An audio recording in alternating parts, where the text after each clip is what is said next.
I see the way that you look at me, when you can stand to look at me at all.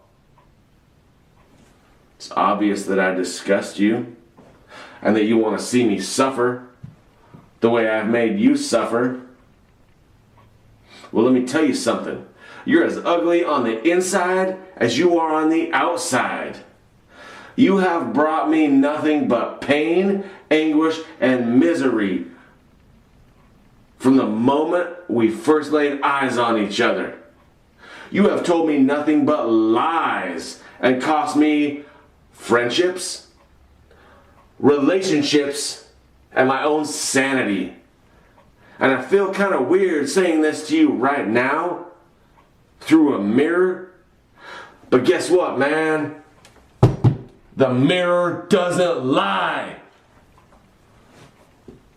Or does it? A study conducted by the University of Westminster and Music Tank explored depression and mental health issues amongst musicians are startlingly horrific. A staggering 71% of respondents believe they have experienced anxiety and panic attacks, and 65% reported they had suffered from depression, confirming what Plato suggested centuries earlier. Musicians are up to 3 times more likely to suffer from the illness compared to the general public. Respondents attributed this to the poor working conditions within the industry, including the difficulty of sustaining a living, antisocial working hours, exhaustion, and the inability to plan their time and future. These figures raise questions about what the music industry can do to establish a duty of care for those working within it. 1 in 5 people in America every year will be diagnosed with a mental illness. 1 in 17 people will be diagnosed with a serious illness, i.e. schizophrenia or something along that lines. It affects everybody, whether it's you or whether it's somebody you know, someone in your band, someone in your fan base, someone in your family. It's an epidemic in our country. The rash of mass shootings clearly shows this. According to the National Alliance for Mental Illness, this is growing more all the time. That said, I'm just gonna tell you my story. So when I was about 23, my father passed away. He was 54. My brother, my older brother Christopher, lived with him at the time, and they were in Oklahoma. Anyway, my father's death really triggered a lot of events in my brother's life. And over the next 2 years, his life took a downward spiral. Eventually, Chris committed suicide. It affects all of us, the artists, the families, everybody. That said, Chris was 27 when he left us. I think the number one thing I would say about it is I wish I could have been there for him more or listened to him more. You know, I second guessed all of that stuff every day. It also put me in a spot where I was going through some struggles.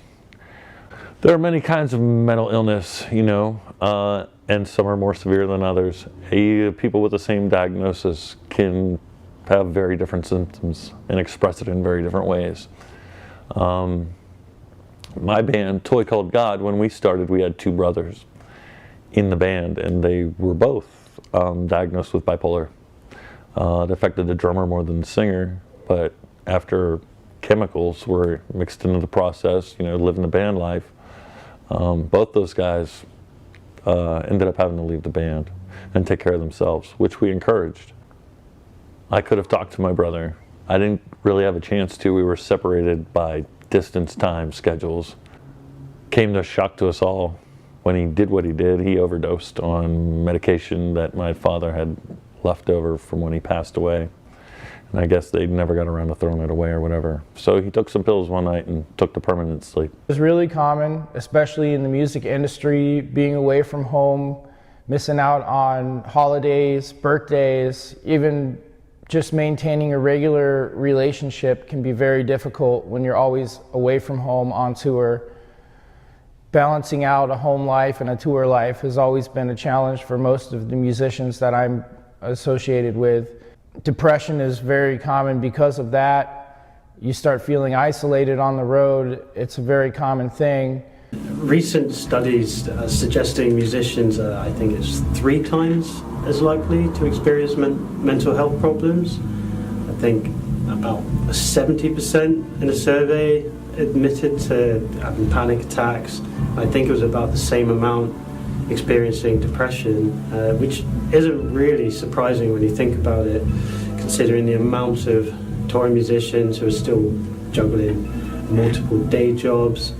You've got poor working conditions, if you want to call them working conditions, whilst you're out on the road. You're going in a pretty miserable van most of the time. And also you've got pretty inconsistent and an unstable income. You also have to kind of think about things practically. I mean, if you're spoken to in a bad way from, I don't know, venue staff or crew or a tour manager, it's not like you can go and ask for the complaints procedure or go to speak to someone from human resources. There's almost kind of an accepted culture in the music industry to swallow someone else's shit just in order to make it, or just simply not rock the boat. But on the flip side, that's not to say that you shouldn't be working your ass off and grafting. When I'm not touring, my job at home is I'm a supported living manager for clients with mental health difficulties, amongst that learning difficulties, brain injuries, but predominantly most of my referrals are with people who have mental health problems. And reflecting back, I've actually had quite a fair few referrals, some from some very successful musicians who struggle to get the help they need, and it's impacted their lives in some really bad ways. Not being able to keep a roof over their heads or keep up the rent, they can't manage appropriate living conditions, and these are people who typically the public perceive as being very successful, having made a lot of money. But if you were to see the living conditions they're in, you would be very surprised. I've seen clients who've had, framed gold or platinum records like underneath a pile of rubbish in their house, and they're literally falling apart as people. But if you look at their history, these are typically what you would say are very successful people. And so I was thinking about what I could talk about when we were approached to talk about mental health difficulties with musicians, and I was thinking about I was reflecting back some of the work I've done professionally and from my own experience touring in bands, and I was thinking about it clinically, sort of from a psychological point of view. And I'm not a psychologist, but there is a theory put forward by a psychologist called Maslow, and he talks about what he calls the hierarchy of needs, and it's kind of like a triangle. And at the bottom on your foundation is he would suggest that you need your basic sort of physiological needs, which is like your shelter, warmth, food, water, that kind of thing. Then above that you have being safe and secure within your home, and then you have sort of friendships, intimate relationships, that kind of thing. And then as you get to the top, you've sort of got more of your creative endeavours. You've got sort of feelings of accomplishment, and then at the very peak of it, sort of reach, I suppose, almost like an enlightenment in life. You would have the ability or the opportunity to kind of reach your full potential, and that would include sort of anything creative and creative endeavours. So when I would support clients, people I've been referred to, or anyone in a professional capacity, you start at the bottom. You would take care of sort of your basic housing needs and getting food and the ability to provide for yourself, or seeking support to help someone else provide for you if that's necessary. But when you think about sort of most people, or if you think about yourself, if you're a touring musician, really you've eliminated by going on tour, if you're not, say you've not made it or hugely taken care of successfully, you're kind of eliminating the bottom half of this hierarchy of needs and working rather than the ground up. You're working from the top down. So think about it, you're on the road doing what you love, you're already reaching your creative potential and your feelings of accomplishment. So you've taken care of those high needs, but chances are you've probably got a struggling relationship because you're on the road all the time, and you might find it difficult to not difficult to commit, but difficult to sort of commit time to that other person. And your basic housing needs you might not be meeting because you're unable to hold down a job because you're always away. No employee likes to hear you're away 6 months of the year unless you're very lucky and have a very understanding boss or you're self-employed, and that then again brings a whole other array of difficulties. So yeah, you're kind of working from the top down. So maybe there is a connection between the amount of mental health difficulties musicians experience because you're kind of coming at your accomplishments in life the other way. You're going top down when really your foundations are kind of not there or under threat because of those creative endeavors. So it's just an interesting way of looking at it. There's a big correlation between somebody that might tend to be depressed and somebody that would get into metal, because I feel like, you know, there's a lot of negativity in metal, and for me personally, I've never suffered from like depression, thank God. I feel very fortunate for that because I know a lot of people who have. But I think that when you can kind of live in that emotion and really like let it come out fully in something negative, whether it's aggression or depression or anger or whatever, the feeling that I was always looking for was a catharsis, you know, because it's hard to take those negative emotions someplace, you know, outside of a therapist's office or whatever, which is a luxury that a lot of people can't afford, or they come from a, you know, an upbringing that makes it a thing of shame or whatever to like go to a psychiatrist, which is really unfortunate. But when you go to a metal show, you're able to completely vent that negative feeling. For me, it's always been very cathartic, you know, where you take the anger. That was more what I struggled with when I was younger. It was a lot of anger. And you're able to take that emotion, express it fully, let it out in a way that's positive with people that are, you know, in a similar, they're doing the same thing, and, you know, it helps kind of blunt that negative emotion, or maybe even, you know, depending on how severe it is, turn it into a positive thing where you're able to let go of that, you know. Turn on the television or read the paper and you will find yet another musician artist has taken their life. Losers in the battle with depression or a mental health condition. This horrible disease knows no bounds, crosses cultural boundaries, socioeconomic divides, and at its essence is an equal opportunity destroyer. The romantic rhetoric of the tortured musician is deeply ingrained in the history of popular music. One does not need to look too far in order to find examples. Many artists have suffered and or died from the deadly diseases of depression and mental health issues. Vincent van Gogh cut off his own ear in a fit of anger and depression. Composer Robert Schumann died in an insane asylum. He made multiple suicide attempts. More recently, we have lost musicians such as Kurt Cobain of Nirvana and Chris Cornell of Soundgarden and Audioslave. The conflicted rock star saga is seemingly endless.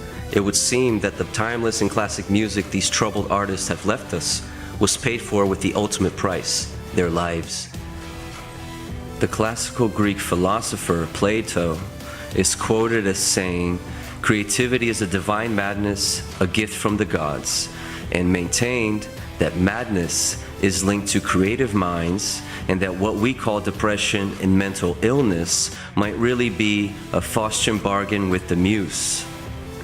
Science has proved the mad genius is not a myth.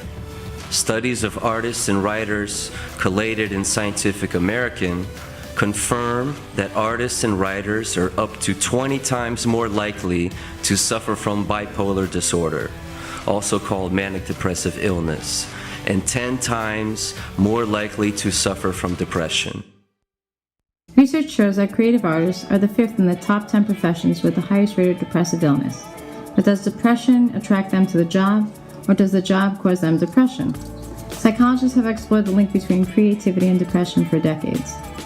Studies have shown that creatives tend to have an unusually high number of mood disorders. Charles Dickens, for example, appeared to suffer from clinical depression.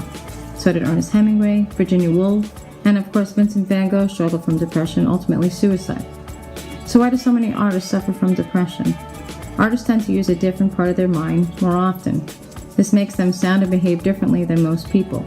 When you're different, it's harder to fit into society and harder to be accepted. People may then tend to feel lonelier. People who don't feel like they belong generally feel higher levels of shame about themselves. And self-shaming is generally how depression begins. There is the question, though, of what comes first, depression or creativity? Being highly creative is a double-edged sword.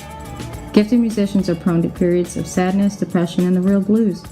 From my observations, I would suggest that many, if not most musicians, go through a low period of life that some barely survive. Having dealt with suicide firsthand, in a very kind of intimate way, it's something that never kind of leaves your mind. It's something that's always there. It's the wrong kind of adrenaline rush you feel when you encounter it. And it's something that happened long before. I'm not going to name names for sake of privacy, but we had somebody, not in the band, this is way before Malakota was really a thought. And I was still doing stuff in the local music scene. I think it was in a band at the time. I had somebody who wasn't necessarily close to me, but was somebody who was within my vicinity. And I was one of the people who found them. I didn't know them that well. They kind of did it in a way that affected a lot of people close to me. And it's a weird feeling. You feel, after I was scared shitless, to be perfectly honest with you, and it was sad. It's just a constant feeling of, I can't believe this is happening. I can't believe this is real. I've never had that feeling before. I've never had that feeling where I'm just like, oh, this is a dream. I gotta wake up, right? This is a nightmare. I just gotta wake up. And this was the only time in my life where I can actually say that I've actually had that feeling. It didn't feel like anything was real. You're waiting for the police. You're waiting for just to try to figure it out, and thinking, oh, it must have been an accident, and then shit, no, this person actually offed themselves. They thought they were in such a shitty enough situation that was the only way they could find peace, which is a terrible thing to feel. It's dark. It's a very dark and tragic thing, and it's something that will kind of mess you up. I can see it if you're not. I don't know. I don't want to say strong. That's not quite the right word. But if you're not, I don't know. It's something that can affect you in many different ways. I've always been a very dark person. I've always had a dark sense of humor. I've always been into the spooky shit. This has been something that kind of runs in my family. We've always been into kind of horror stuff, Halloween stuff. Obviously, people who know Malakota know that we kind of have that spooky vibe about us. But nothing compares to that. That's true horror right there. That just kind of being subjected to that. I remember feeling very angry after the shock was done. I was mad.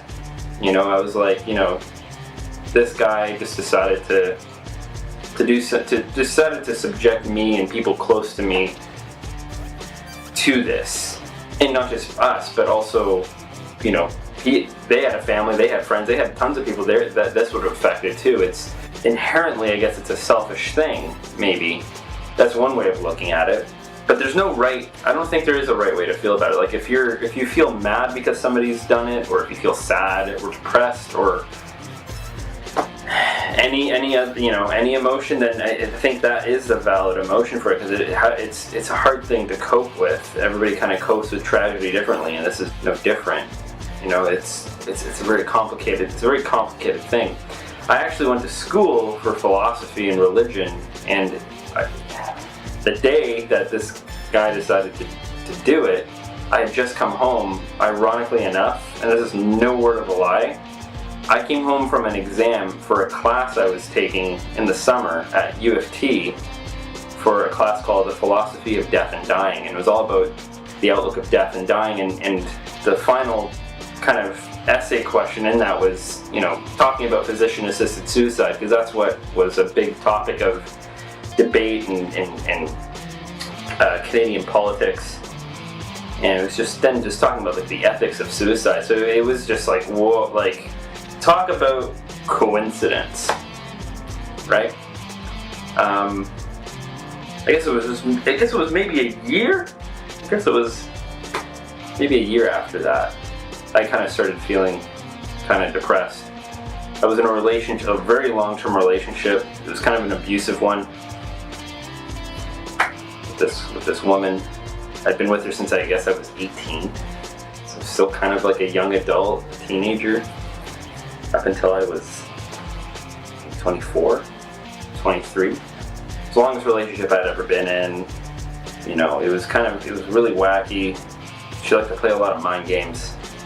And it was just bad, you know, and it was just kind of like everybody around me, like I was losing friends because of it, and I was kind of becoming like, you know, I'd be upset about something one day, and I'm a very well put together person. Like everybody who knows me is like, you know, I'm pretty calm and level-headed.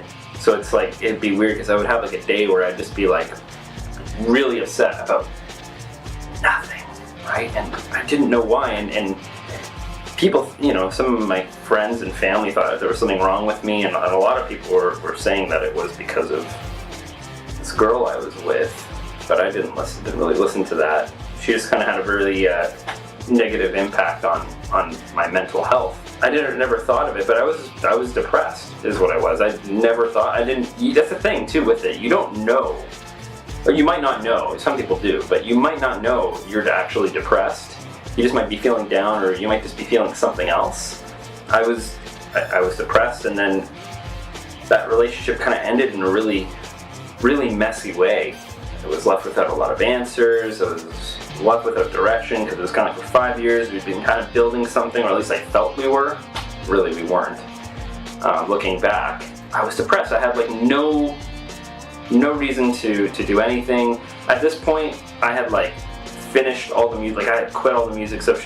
She didn't want me to be doing music anymore. She wanted me to be doing, I don't know, she basically just wanted me to be like a stay-at-home kind of guy who would have like a 9-to-5 job and didn't have any dreams. Only her dreams kind of mattered, which is very unhealthy, and I was okay. It's weird because I was okay with it, and I was even okay with it even after all that happened. And I just felt like the world was ending. I was like, I just wanted everything to end, basically. I had no reason to go to work. Things that normally didn't really annoy me that much, I took a lot more personally. I had days where I would just collapse onto the floor and just cry because I didn't know what to do, right? It was kind of like, this person was my life for 5 years, and they were gone, you know, and I didn't know why. I didn't know what I did wrong. I didn't know, you know, there's never any sign of it, at least to me. You know, I kind of had to basically go from the ground, because I lost all my friends because of this person, so I was alone. I literally was alone. I had to reach out to people that I hadn't spoken to in 5 years, at least, in some cases, 4 years in some cases, and just try to rekindle a semblance of a life. You know, it was like I had to do a lot of soul searching. You know, I went to therapists because I was after like almost a year of that. I felt so broken still, and you know, and there were times where like I wanted to die, and it's, you know, looking back, it's so fucking stupid, right? It's all over because of the wrong person, and it's just, yeah, I was broken. I know depression for myself, yeah, and if I'm really depressed or stuff like that, it's hard to come up with music. It's hard to write.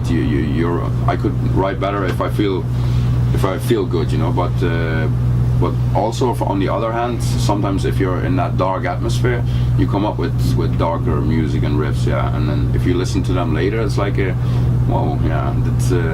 It works. Sometimes it goes hand in hand, but it can also work against you, so that you're not motivated in such ways. And yeah, and sometimes I hear stories about there was a fan who gave me a necklace from a girlfriend of his, or a friend of his, and she committed suicide very recently. So these are things, they get stuck in your mind that makes you think about life. She was also a metalhead, so it depends per person, you know. I mean, even persons who are in pop music or in country music, they commit suicide, you know, and So I'm not sure if like this metal music or this darker kind of music has an influence on people that they commit suicide because of that or stuff like that, you know. So if I hear stories from fans sometimes about our previous album, This Is No Fairy Tale, that's pretty rough when it comes to domestic violence and stuff, and it was pretty tricky to write that one. And if I hear the comments of the fans, it really helped them. There were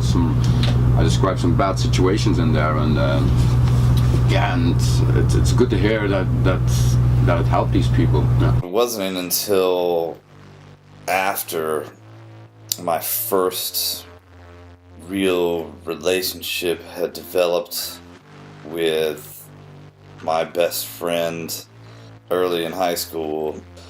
She and I really did share everything in a way that I hadn't been able to do in any other situation. And it seemed like everything was going to work out. That ultimately went bad. You know, after she moved away, I felt lost like never before. You know, at this time, there weren't cell phones and, you know, internet possibilities. It was just distance. For me, distance was a killer for sure. And that's where everything really started to unfold, and all this darkness that I mentioned before really enshrouded my life. So many unexpected events occurred in such a short period of time. I didn't feel like I had anyone to talk to about that. I don't know, the realization of just how harsh the world could be and how cruel people could be was disconcerting. You know, there were obviously subsequent relationships that were inconceivably difficult at times. I managed to find myself in scenarios where I think a lot of it was because of where I was coming from. I always wanted to try to save people. Honestly, there came a point where I realized that not everyone can be saved. You know, that certainly made a difference for me, but that didn't mean I wasn't gonna try. At any rate, you know, with each subsequent album, I was able to reach both deeper inside of myself and express more accurately all of the things that I was feeling. But at the same time, I was connecting with a lot of other people all over the world. They didn't feel as alone or as misunderstood. I mean, that there was at least one other person out there that felt a lot of the things that they did. And that's a powerful thing. Speaking for myself only, you know, I fully realized by this point, you know, the second album or something like this, that yes, it was this music that was keeping me alive and gave me purpose. That was always what I turned to in times of strife or despair, when there were injustices or tragedies or things beyond my control. It's what kept me from completely drowning. And if nothing else, it bought me a little more time to navigate through whatever it was, you know, I had to get through. The irony of it all is, no matter how far we go and grow, even at the greatest moments, of my life, I was able to know what happiness felt like. There was still always this sense of an underbelly of that darkness, you know? It's like it was still inside of me. And I think that is the same thing that some of our heroes that we've lost have felt. It doesn't matter how successful you are or famous, or you could have everything in the world from outward appearances and even look content and even sincerely feel contentment. But there are just some things that linger, that just never go away, you know? And that's a very difficult pill to swallow. But even just accepting that there's this yin and yang inside of me, to some extent, I can choose which part or which side of me has the dominance, to some extent. Some days you just wake up feeling shitty, you know? Some days there could be triggers. Some days everything could be great, and then it just hits me, you know? There's no real rhyme or reason. But what I can say is that throughout the majority of my musical journey, I've always managed to ventilate just enough to make it one more day or to start over. It's mostly been successful in that regard. You know, doing this band has been my therapy. It's a double-edged sword in and of itself, because at least since the transition, you know, when I was 16, you know, from that point forward, it wasn't about money or women or fame, power. You know, it's really been my therapy. It's what I've needed to do to live and to survive. There's been a lot of sacrifice. There are some scenarios that I'm horrified by. You know, there have been people that I've hurt along the way unintentionally, just trying to feel okay within my own skin, you know? And that haunts me because, you know, having felt my own hurt all along the way, it's like, man, that's the last thing that I ever wanted to have happen. But at the same time, it's like, if I didn't do this, I just don't know if I would make it, quite frankly, to another day. You get used to misery after a while, and in some twisted way it feels safe. But that's really no way to live. On the same token, that little spark of hope and faith of some kind, mostly derived from music, quite frankly, yeah, I mean, that drives it on. Over the years, the number of letters, emails, and phone calls and conversations that have happened, total strangers have reached out and shared their own stories of struggle. They have conveyed that it's this music that has helped them to not feel alone in their fight. that someone else out there understands.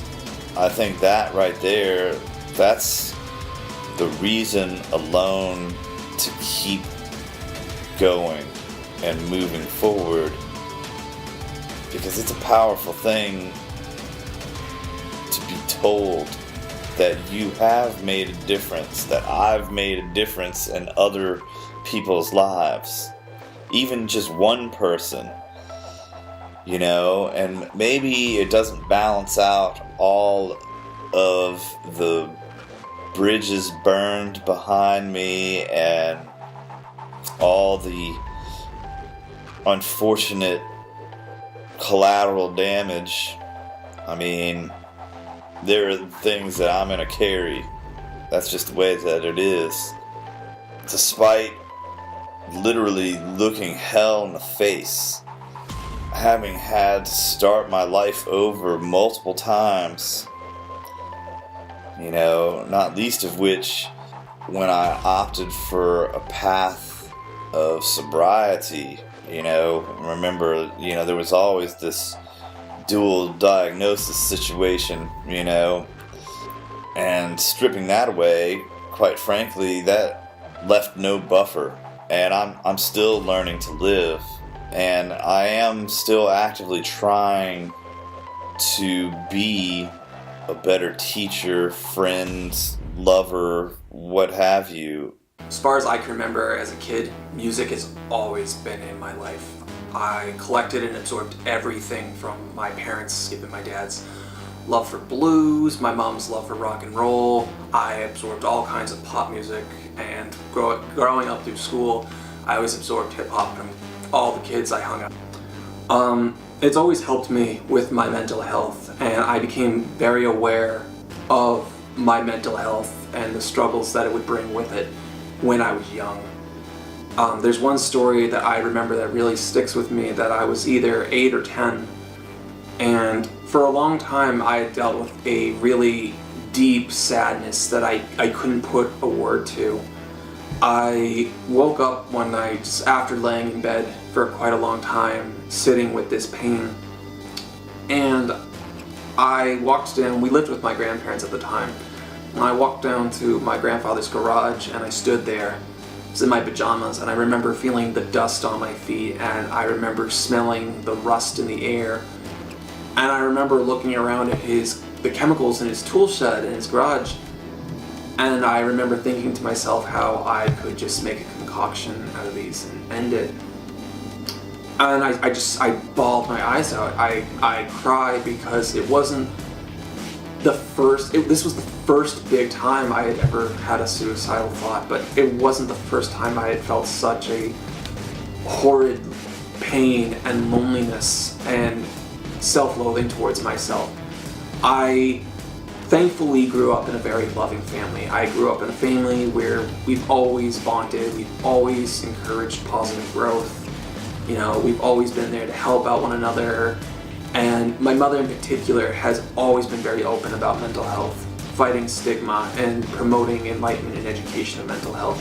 And she was the one, once I came to her about these issues, to help me seek therapy and medication. And I did that for a while, and it kind of helped. But it mostly helped having family that understood me and wanted to talk about these things. And that's what really saved my life, and that's definitely what helped keep me together and not end anything. But the issue started to become relating to anyone outside of my family. You know, it's great that my family understood and my family loved me and knew who I was, but it became scary for anyone else. It became scary to open up to anyone else. You know, when my mother finally took me for therapy, I officially was diagnosed with depression and obsessive compulsive disorder. And, you know, at first my OCD started with simple hand washing things. It was constant counting numerous times, which is my hand. It was counting numerous times with locks. It was counting numerous times in regards to things I owned. And a lot of people know OCD because of that, because movies making fun of it or comments that I'm so OCD. But what a lot of people don't know is the psychological element of the intrusive thoughts.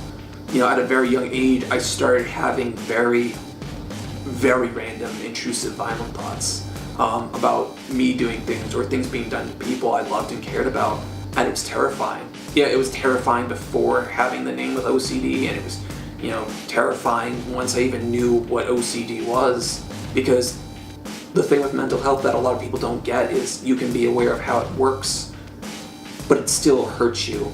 It still attacks you every day, and it's relentless. And my OCD fed into my depression, so I kept feeling that self-loathing, and it became a hatred. As a kid, I couldn't figure out why everyone was happy, because I was just so down, and I knew I was different. I wanted to be like everyone else, but I couldn't bring myself to be happy. I couldn't bring myself to accept compliments. Compliments as a kid made me feel ill. And so what happened is that even though I was able to get names and thankfully have this loving family, I couldn't relate to the outside world, and I was so afraid. I was so afraid of trying to have friends and having to explain my distance or awkwardness or weirdness for being silent. I was afraid of how it would work in the future if I could even hold up a job, because of being so tired and not wanting or not being able to move. And I was so afraid of not finding love. I was so afraid. It was the idea that anyone I would eventually marry, I had to tell them about my OCD. I had to tell them about my depression. I was so afraid of being judged. I grew up around kids that would pick on each other and bully each other. And so when I would see that kind of stuff happen, I never dared think about opening up. So with family, art really helped. Music was a pure escapism. It was, with some minor occasions, I would find something relatable in the words that I could latch onto, but for the most part, it was just something that I listened to because it brought me enjoyment. And all that changed for me when I discovered metal. That was towards the end of my high school years. I was towards the end of a very rocky relationship, and I was the kid who always was through the halls with his headphones on. And it was the one day I didn't bring my headphones on, and I was also in one of my worst depressions. During this time, I was flirting with, some elements of self-harm, and I was dealing with a lot of suicidal thoughts and finding motivation and being down.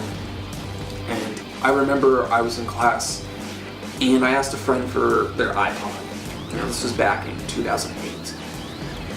And the friend lent it to me, and I scrolled through, and I knew some of the names. I knew the kid was a metalhead, and I knew some of these names just because of video games. And I had listened to some of these bands before, and again, it was the sake of entertainment. It was some, escapism.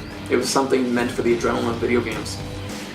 I went through his phone, his iPod, and I found a random band, and I picked a random song. And it was actually the Slipknot song Wait and Bleed off the self-titled debut. I just picked it because I thought it just sounded cool, and it's a moment that has always stuck with me because I remember the opening lines, I felt the hate rise up in me, kneel down, clear the stone of leaves, I wander out where you can't see, I wait in my shell and bleed. That shook me. I froze when I heard that. And then, it shifts into a very bombastic drum pattern with a very sporadic guitar rhythm, not even, just absolute nutty. And then the guy is screaming, and I heard everything that he was saying, and it blew my mind because not just the aggression of it and the pure brutality that attracted me to it, it was that a stranger said something that I had always felt. The only people I ever related to were the people I knew in my life, my family. I had never related to a stranger. I had never known that the things I felt were actually felt outside. And so I listened to the song, and then I replayed it. And then I went to the next song, and then I went to the next song, and then I was hooked. The minute I got home, I just, whatever iTunes money I had at the time, I bought that record, and I just had to listen to more metal. I had to listen to more metal, and my life changed from there. You know, it's been almost 10 years since that day. You know, at the time I'm talking now, I'm 28, and metal has made up my life. Metal has made up my life for the past decade.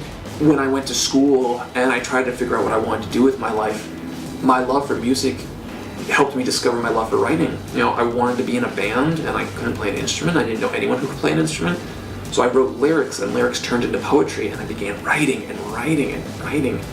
And eventually I went to Chicago to pursue a degree in writing. And thanks to metal, I found not just this love for art.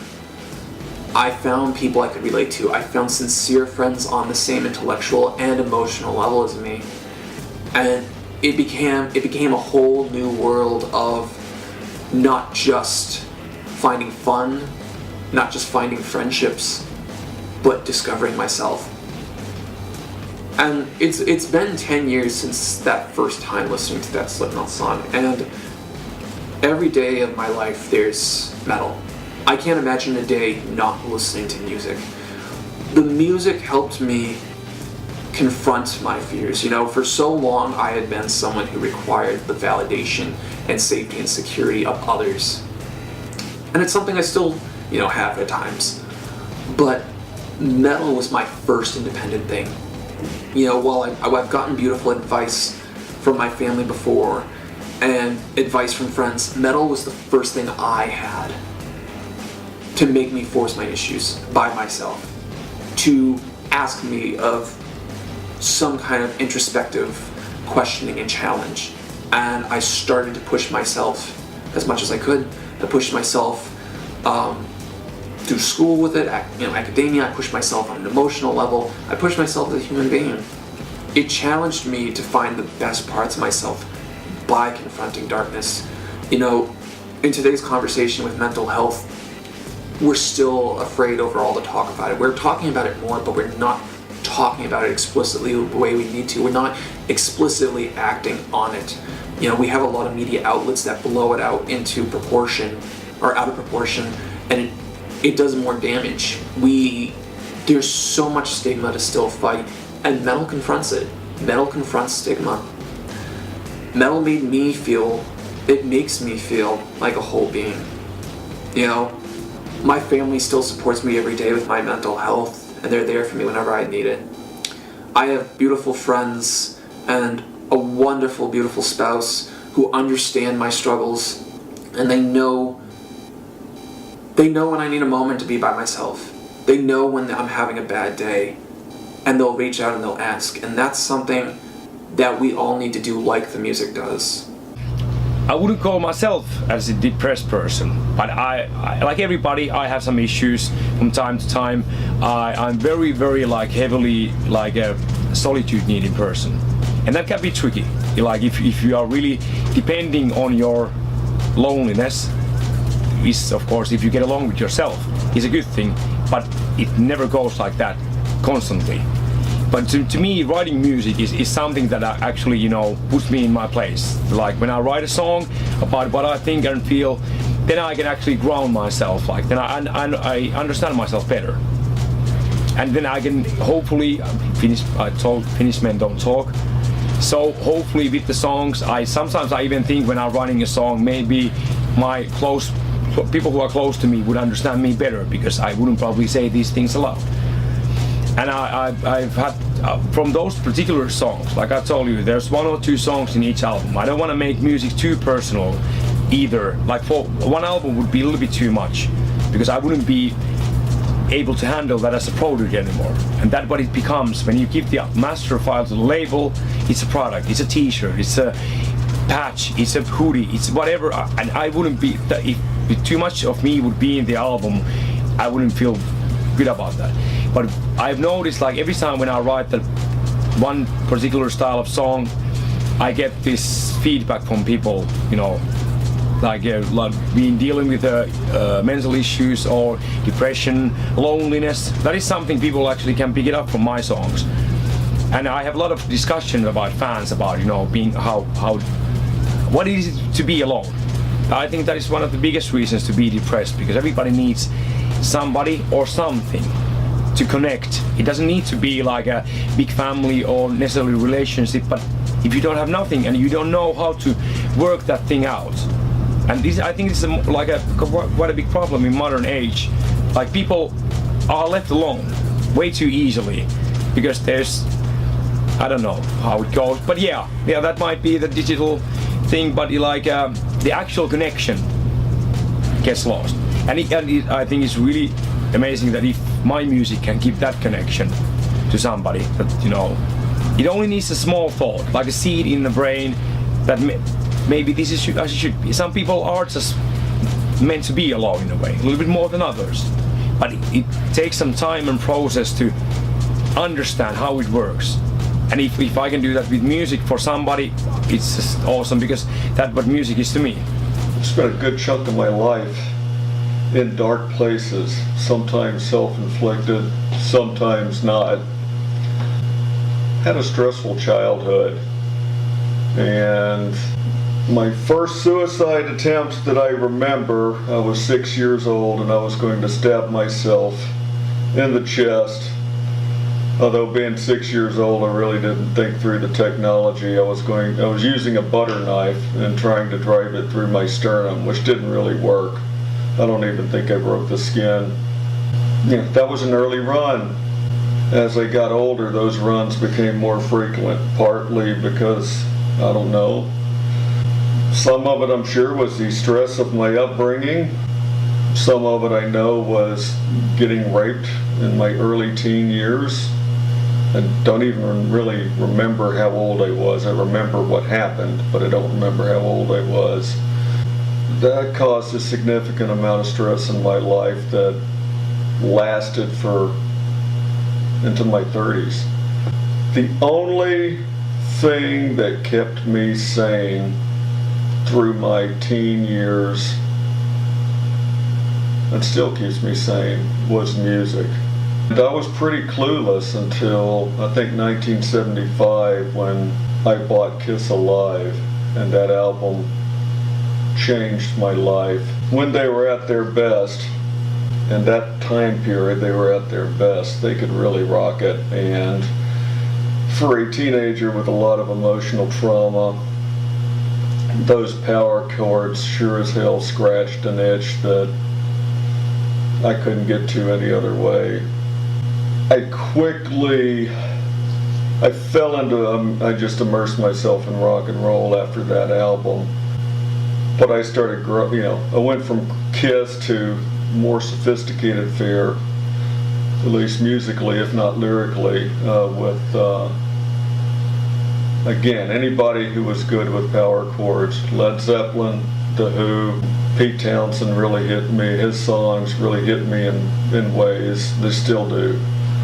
Have an emotional resonance that helped me get through my teen years, and they still listen to something like Who's Next or The Who by Numbers, which happens to be one of my favorite albums. Speak a lot to me, even as a middle-aged man now, who's now glad he didn't die when he was before he got old. And then later bands, well, not later necessarily chronologically, but in terms of not discovering them, guys like Black Sabbath and Judas Priest, they all helped me get through rough patches in my life. They also helped me in my fairly wild life. I started drinking the last day of 8th grade, and I drank outside my weight class for about 12 years, so 75 to 87. I hit a point where even the music wasn't helping me. And as my drinking started spiraling out of control, I started sticking loaded guns in my mouth. Would start squeezing the trigger, and for one reason or another wouldn't squeeze it enough. Fortunately, none of my guns had hair triggers. I was searching for something that I wasn't finding, and by that point, the music was kind of helping me hang on, but it really wasn't helping me stay sane. It was just kind of keeping me hanging off the edge of the boat rather than in the boat. September 3rd, 1987, I decided I was leaving Louisiana. I was celebrating. Sometime in the night I got busted, and the next morning after I got bailed out of jail, I had my shotgun, I had my handgun, a .22 automatic. I shut the door to my bedroom, and I was toying with which weapon I was going to blow my brains out with. Decided the shotgun was too awkward. I had the automatic in my mouth, and my two dogs forced the bedroom door open, and they sat down at my feet. And they looked up at me, and I realized that of everything that there was in the world, that those two dogs did not deserve what I was about to do to them. And so I decided to live at that point. And I put the guns away. Thanks to a court intervention, I started working on getting sober. And my asshole probation officer kept me doing the things I needed to do until I wanted to do them for myself. I eventually got to where I did want to stay sober, and I was willing to work at it. And music was a big part of my drinking life. Those same artists became a big part of my sober life. Music again became a big part of my staying sane process, and it still is. We actually have a lady that's a fan of ours who works with children that, I'm not sure if it's depression or it's just some sort of mental disorder, and she uses the music, and it's amazing to watch. From what she says, like the kids will just they'll be going nuts or something, and then it stops them or calms them or whatever the power of music is. But no, I mean, it's just, I think a lot of the people, I mean, obviously there's so many things that go into it that you can't fix yourself, especially if it's a really actual, true mental illness. But when people listen to our music, it's not, they can relate to it, and if it helps them, that's great. I know there's been a lot of people that have said that certain songs we have helped them, along the way, and that's incredible. You know what I mean? I hope we can continue doing that, because everybody deserves just something that helps them out. We've written those songs, you know what I mean? And I'm sure all of us, when we were writing those songs, were had no idea that this would get somebody through something, or maybe they take a completely different meaning from the words that we had no idea. You know what I mean? And a lot of that's probably just fate or whatever, that they were there at the right time and listened to this, and a certain amount of words were in the right order for them at the right time, and we're by no means trying to make a get healthy and here's a song for your mind kind of stuff. It's for that, you know what I mean? But definitely, I think when people just find a band that they like and they like the music, it just generally puts a smile on their face, and I think that's what it really is. You know what I mean? It's just, obviously I tour managed for Evergrey, and Tom is a psychiatrist or something, in the hospital, and he really has Evergrey has a really deep emotional attachment to their fans. That, and even Pain and Salvation and all these bands that I've worked with, bands like that. That's what I'm saying. Our lyrics don't come close to the wear and tear at your heartstrings like those bands do. But I'm just happy that even the happy-go-lucky power metal we play helps somebody. I think depression is something I've pretty much struggled with my entire life.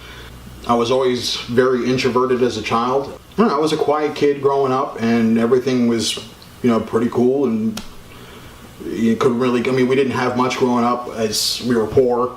We struggled a bit, but, as a family, we were very close and very tight, and that was one of the things that we just we always depended on the family. It's something my father always pushed for us to really believe in. I think a lot of the hardships I would have later on was, my father worked for the government, and so being that that was the case, and we were hard up for money, and he took every kind of promotion that he could to kind of make ends meet, and that caused the family to be uprooted and move pretty much every 2 or 3 years. So I had a really hard time putting roots down, making friends. It seemed like whenever I would make friends, we would end up having to leave and pick up and go, and you know, it was one of those things I had a tough time with. I kind of resented him for it. I never really, you know, what other people took for granted, being able to have friends and foundations and all that kind of stuff growing up, I never really had. I felt very transient. You know, like I said, every time I would try to, just when it seemed like I was getting a hold of things and making friends, it was time to go. And being that I couldn't really make friends and the only people that I was tight with was my own family, music became my solace. That became, you know, the place where I would kind of hide and find a place to go to that was safe, a sanctuary.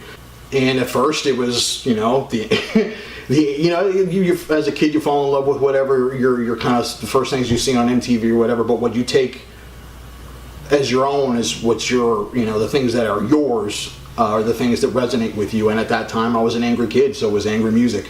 And the fastest, angriest, nastiest stuff I could find was the stuff that I wanted. And I was raised Catholic, so all the more reason to rebel against it. And you know, so when from, you know, Metallica to Slayer to you know whatever else I can find that I knew was going to piss off my parents. So I was, I guess, jealous of you see other people be happy, and you know, and I didn't have that. I couldn't find peace within myself. So like I said, I dove into music, and it wasn't enough for me to listen to it. I had to find a way to take what I was feeling and the emotions I was dealing with and express those myself. With music, it was a way to find an identity outside of what I was able to be at that point. So it was almost like you can kind of live this fantasy of the person that you see yourself being, that you know is inside you, and the music is that avenue to get that out. It's when you get kicked in the teeth a few times by life and you get your heart broken and you lose friends, you lose loved ones, your heart gets broken. All of a sudden, you know, different music that you didn't listen to before all of a sudden tends to resonate with you in a different way that, you know, you wouldn't have given the time of day before. Country music, I used to make fun of that to no end. You know, you know, my dog, I lost my dog, I lost my wife, my truck, whatever, and you know, go back and listen to it now, and it's like, I get what you're saying. Like, I feel that. You know, to me, it hits you on a deeper level that you wouldn't have thought so otherwise. You know, until you've lived those similar things, and then it hits you in a different way. But I mean, that was a way for me to get these feelings out and do it in a way that was constructive. That was the biggest thing for me, because I didn't find a lot of solace in you know, guidance counselors or figures of authority or, you know, religion. To me, it didn't, you know, and I think a lot of it had to do is we were forced to go to church, and we were forced to do this, and we were forced to be, my father was former military, so it was just very confined, constricted. This is the box that we exist in. You know, and then being Hispanic on top of that, you know, I was the first generation American born, you know, of 2 Cuban immigrants. So it's like, these are the parameters that you exist in, and it's almost like you feel, in order to not sway the boat, like you kind of have to live this stereotype, and anything outside of that, any deviation is like you are automatically ostracized, and you're an outsider. And being that I was an introvert, that already kind of put me out there, and the kind of music I was listening to, and you know, I didn't fit in, so it's like I was hanging out with the skater kids, and I was hanging out with the stoners, and I mean, so automatically you're part of this group. You're excluded from anything else that could be cool or accepted, or, you know, you're just outside of the clique. I graduated high school in '92, so the grunge thing had hit. All of a sudden, you know, all the stuff that I had been listening to up to that point, which was predominantly thrash and stuff, all of a sudden grunge hit. And at the time that I was having these feelings, and the time that that music hit, the lyrics went from pointing the finger at the outside world to all of a sudden being very personal and very emotionally, it resonated with you in a different way, where it wasn't necessarily, the finger wasn't pointed out, it was pointed inwards. And if you were somebody who was having these feelings and felt awkward and felt lonely and ostracized, all of a sudden, the lyrics to Alice in Chains and Soundgarden and all these bands, all of a sudden it made sense, and you felt like you weren't alone. Your feelings, how you felt and how you deal with other people and how that resonates with you, to me that became something I could relate to. So that music just took on a whole another level, and you knew that the lifestyle that these guys were living, that they meant the lyrics that they were living. I've lost a lot of friends for similar circumstances, even people that weren't in the music business, people who I knew who ended up taking their own lives or lost their lives to addiction. I mean, these are guys that I broke bread with, I spent time with, these are guys that I considered friends. There's been many, many times where, I have found myself in a room on my own, dark. If you feel like the world is just forgotten about you, like the color has gone out of your day. Sometimes it feels like unless you initiate a conversation, you don't hear from anybody. I've had some very lonely moments, and where I've considered checking out. Not proud of it. I'm proud of the fact that I'm still here, that I didn't give in, especially after losing so many people who didn't make that choice. It's easy to cross that line because in your mind, the pain ends. And I think what's kept me from doing that is most of all my daughter, just because I couldn't fathom the idea of putting her through that or disappointing, my parents, because regardless of all the shit I've done and all of the times I've fucked up things, and usually when I do, it's like catastrophic size fuck ups, they've always been there for me, no matter what I was going through. If you're like me, you probably have a hard time expressing your feelings in the moment. You're trying to convey what you feel, and it's not always the easiest thing in the world to do. You write lyrics, or you write a song, or paint a picture, or direct a movie or a scene or something that can capture the imagination and have that resonate with somebody the way it did with me. You can change somebody, and that's not some lofty, I'm out to save the world kind of thing. It's just, if you can impact anybody else in a positive way, where you take the negative shit that you've had and you can twist it into something creative and positive, then that's, to me, is all the more reason to do that. To let that pain and everything that you've gone through not be in vain. It's just a matter of taking that pit, that black hole that's inside you, and changing it into something creative. Do something with it that other people will take from your experiences, that a conversation won't necessarily do. There are many reasons for depression, from physical issues like brain chemistry and hormone imbalances, underlying health disorders and diseases, nutritional deficiencies, to mental and emotional issues like dysfunctional coping behavioral habits, and real or perceived traumatic life events. So what are the triggers for depression in musicians? I would say one of the major triggers would be that extreme high in their music career that they have, which then can ironically lead to experiencing a plunge in state of mind. For example, that CD project you've been working on is finally finished to your greatest satisfaction, but then the following day you might feel strangely let down, tired, or even sad. Too little self-care, or bitterness and resentment. Historically, accepting the pressures in the music world as a given has probably been the biggest barrier against progress around mental health in the music industry. So is there actually a link between artistic creativity and mental illness? Several studies have shown that artists are more likely than others to suffer from mood disorders, hence having extreme bouts of depression. Anyone who knows anything about psychology of creativity knows creative people suffer more from social pressures because they are more sensitive to them. Because their creative drive is emotional in nature. It's not rational, which makes them more vulnerable. It has been said, there is no great genius without some touch of madness. I've battled depression my whole life. Had a pretty idyllic childhood in the overall sense, but still spent a lot of time alone because didn't want to be around people sometimes. Sometimes just wanted that alone time. The best thing that happened during those years was discovering music, having that kind of a release through music, and especially once I began writing music, writing poems and writing lyrics and whatnot. It was a great outlet. Even at that young age when I really didn't know what was going on. As I got older, it became a double-edged sword. Well, it's no wonder you're depressed, that shit you listen to. And people, and this is a theme that I'll keep coming back to on this subject, people don't get it. If they don't see a symptom, there is no affliction. I'm still surrounded by people. Friends, fans, people very close to me.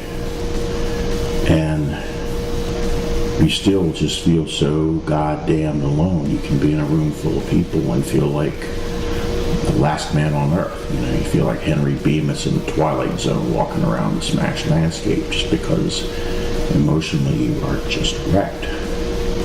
You know, being sad when things are good is one thing, but when you have a tragedy, I lost a child in 2000, 3-year-old daughter died. My son, who is my whole life, moved away a month ago. And every morning I wake up and the first thing I do is cry because I'm still here. I know it can be a lot worse. I've been through a lot worse, but I think the loneliest thing of all is to look around and see people all around you and still to feel just absolutely and utterly alone. To feel alone when you know that you're not alone. You got people to lean on, but when you know they're there and you still can't feel any different about it, it's horrible. Depression has influenced my work. I've had family members say to me, why would you're this depressed, or you fight this depression and you know how it feels to be depressed. Why would you put something out there that could fuel that in another person? And I said, well, I don't look at it that way. I said, I like to think somewhere out there someone might hear a lyric that I wrote that's absolutely devastating emotionally, but think to themselves, wow, somebody gets it. And to know somebody gets it is a huge thing. It's a huge, huge thing. And it happened to me. There was a song on the last Iron Man album called The Worst and Longest Day that is written from depression's point of view. And in London, England, a fan came up to me and asked if I had written that lyric, and I said yes, and he thanked me for that. And he said, this is how I feel a lot of the time. And it's nice to know that I'm not the only one. So I've had many, many good things happen to me. But they undermined by fear of being taken away, fear of what's going to happen tomorrow. And people who don't get it would say, well, that's on you. You need to get your act together. Don't be depressed. Walk up to a cancer patient and say to them, well, don't have cancer. It's the same fucking thing. What doesn't kill you makes you stronger. I hate that. I understand the sentiment behind it, but what people don't understand is, yeah, what doesn't kill you makes you stronger. Sometimes you wish it would just kill you. The only thing that seems to help is to stay busy. I mean, and I feel like a shark who has to keep swimming. Then if it stops swimming, it's going to sink. And it is exhausting. You don't want to do anything, but that's when you really have to do things the most to push through it. It is the dream of many kids who from a very early age yearn to be like their musical idols. singing in front of the bathroom mirror, imitating their idols, and watching reality shows that make artists overnight successes. No one tells them what it is really going to be like to forge a career in the music business and be a touring musician, or how slim the chances are that they will be one of the lucky few who become a household name.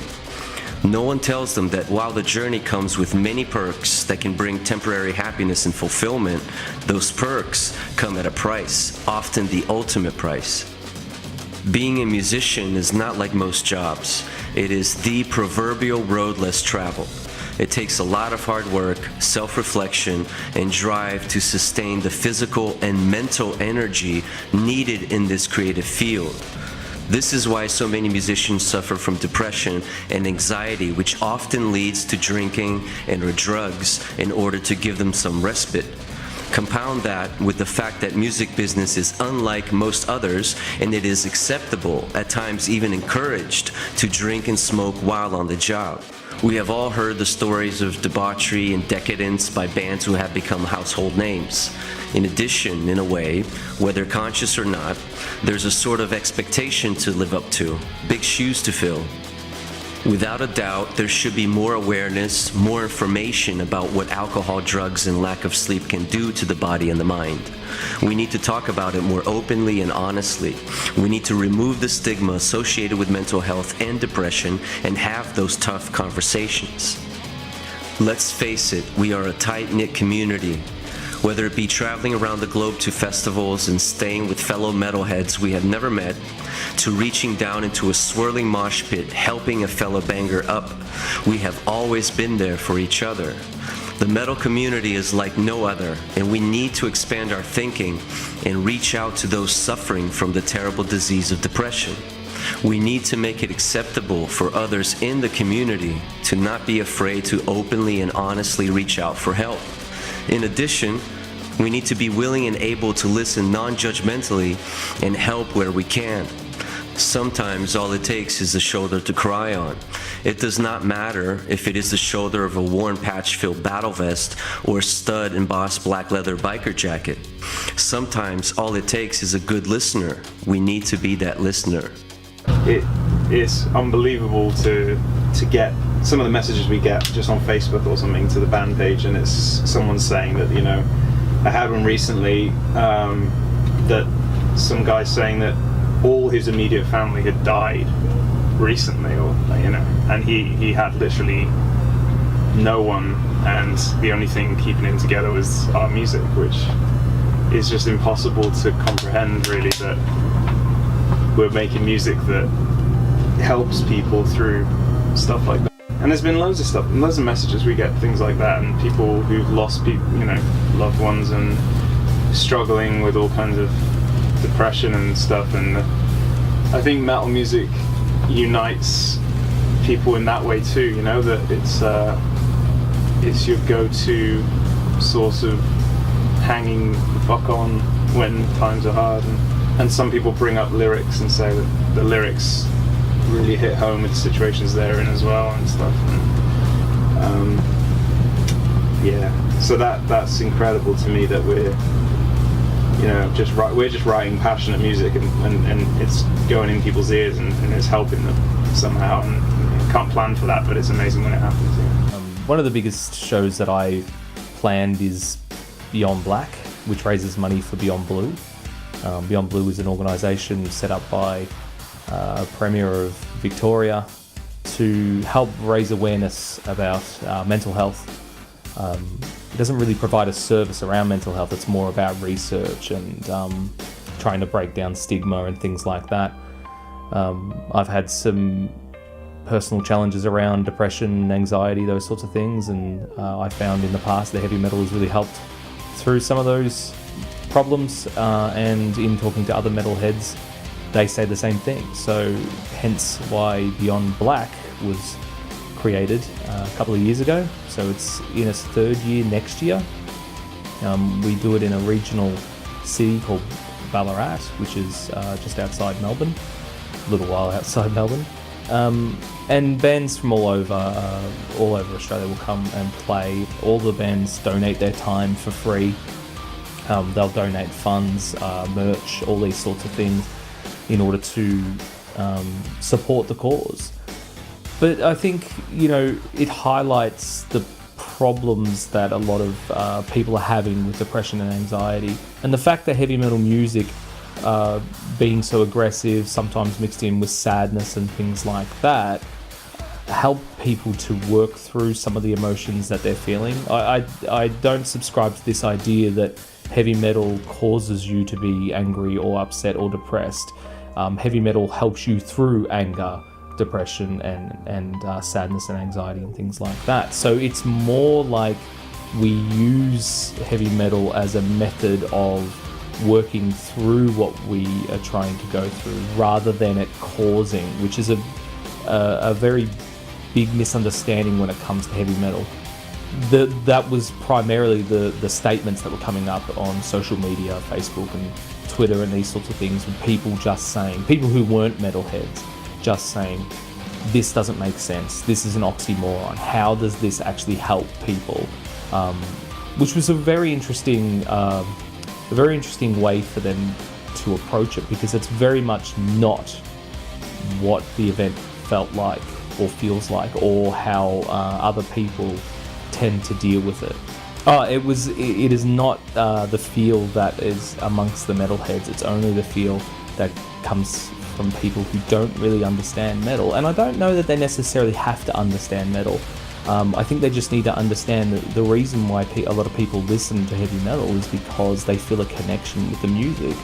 They feel a catharsis between what they're feeling and what the band or the authors of the music or the lyricist or anyone like that has meant by the song. So if we have some sort of a connection when it comes to this music, that is a hugely positive thing. I think if any form of music is helping you, not just heavy metal, then that's a fantastic thing. I tend to believe that heavy metal is very good at addressing some of these concerns and some of these issues around mental health. And there are a lot of people who believe that too, who are around me. One thing I've learned over the years is when the darkness is closing in and I start getting that feeling of hopelessness and feeling like maybe it would be a good idea to remove myself from the situation, all I have to do is tell somebody. And it doesn't matter who it is. It can be a friend, it can be a family member, it can be a complete stranger. I just tell them where I am and what I'm feeling like doing, or what my brain is trying to convince me to do, might be the better way to put it. And as soon as I break that secret, when the voices just have me and no one else knows what they're telling me, they have power. But as soon as I let somebody know what's going on between my ears, those voices they might still be there, but they impotent at that point. That willingness to talk has gotten me through a lot of dark spaces and helps me keep going. And the other thing that helps me keep going is just being willing to listen to other people. And again, I don't have to know them. If they need to talk, I'm willing to listen. And it helps them, but more importantly, it helps me stay where I need to be staying today. We've lost a lot of people throughout life because they didn't feel like they could talk, or because they couldn't find anyone to relate to. And there was a part of me that was afraid of never finding other people to relate to. And because of metal, I found that security. I really owe a huge chunk of my life to metal, and the way it confronts mental health, and the way it's continuing to still push the conversation today. Here I am in 2019, and there's still so much more to express. And whether I do that in public or at home in a private studio, and that's the thing that I've realized, is that you just have to let it out. one way or another, whether it's through music or writing or, you know, dance or what have you. It's like, if you're carrying heavy feelings of darkness or isolation or sadness or, you know, feeling misunderstood or oppressed, you've got to ventilate that. You got to find a healthy way to let it out, you know, find acceptance. That's the best advice that I can offer. Talk to someone, anyone, reach out. It doesn't really matter who it is, you know, just talking about things will be the difference that helps you to get to another day. If anyone wants to reach out, feel free. You know, we've always been very accessible. I'm not a doctor, and, you know, I'm probably not necessarily the best role model entirely, but I strive to be better, you know, and I do work on myself. I know that I can't save everybody, but just remember, you're not alone out there. The number one thing to remember, if you're struggling, is that you're not alone. We all have people around us that care about us. Reach out to those people, your friends, your family. Just reach out. If you don't have anyone, there are tons of groups or medical professionals that can help you. Don't be afraid. The hardest part of this is, you know, everyone's worried about the stigmatism that comes with mental illness. At the end of the day, it's about getting well. And no one's alone. There's always someone. Reach out. Don't be afraid. If you're struggling, tell your friends, tell your mom, tell your dad, tell your parents, your grandmother, your girlfriend, your boyfriend, your significant other, whatever. Talk to someone. Talking is the number one thing you can do to help get you where you need to be. Suicide is a permanent solution to a temporary problem. Anything in this world is just a temporary state of being. Change comes always. All you have to do is work through it. Talk to your friends, talk to your family, talk to a medical professional. Just talk to someone. So it's important to keep the lines of communication open between you and your crew and your band members, so that way you're not bottling it up inside and getting really upset, and then it's just going to build up and explode. It's really important to communicate with someone, talk to your crew about it, talk to your friends about it, because there's so many options for help. You know, there's so many options for treatment for depression, but I really think the most important thing is communication, because once you shut the door to communication, then that's when things start getting real dark. The best advice I can give you is, and it sounds so corny, but don't give up. Fight for the other day. Wait. Your lowest point can be the catalyst to the greatest moment of your life. And you'll never know if you don't wait it out. Depression. It sucks.